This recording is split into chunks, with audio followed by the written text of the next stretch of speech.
For many of us, the idea of God's wrath raises tough questions. How can God, who is defined by love, be known for wrath or judgment?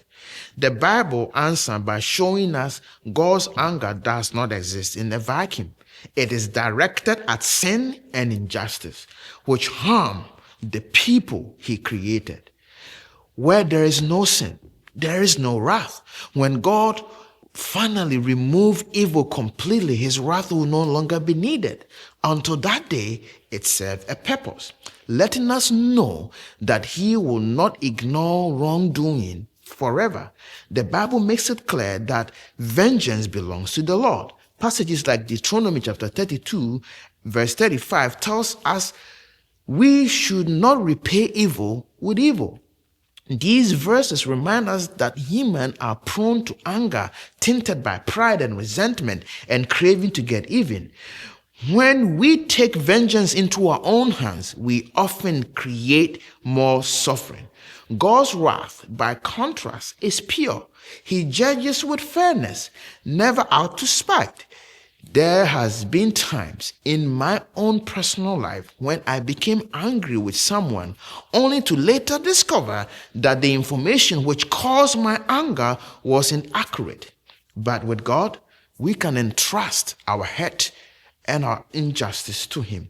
This perspective also helps us to understand why God's wrath is an expression of his love. A loving God cannot stand idle by while evil multiply. He must do something about it. If he never got angry at cruelty or oppression or any form of brutality, he will not be truly loving. Anger at evil shows that he cares about the well-being of his creation, yet he balances that with mercy. We see the beauty at the cross of Christ. Instead of letting humanity suffer the full force of wrath, he provided a way for sinners to find forgiveness. When we realize that God takes care of justice, it transforms how we interact with other people. We don't have to be constantly on edge, trying to settle every cause ourselves. Instead, we can show forgiveness and kindness, even when it is hard. By doing so, we mirror the heart of Jesus, who prayed for those who crucified him.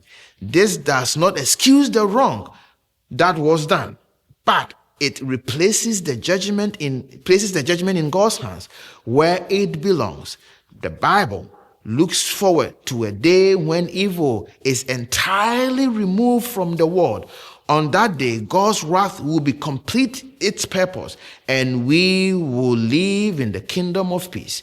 Until then, we trust his wisdom and remain humble, aware that he alone sits on the throne of justice. And that is the nugget. Thank you for studying. I will see you tomorrow.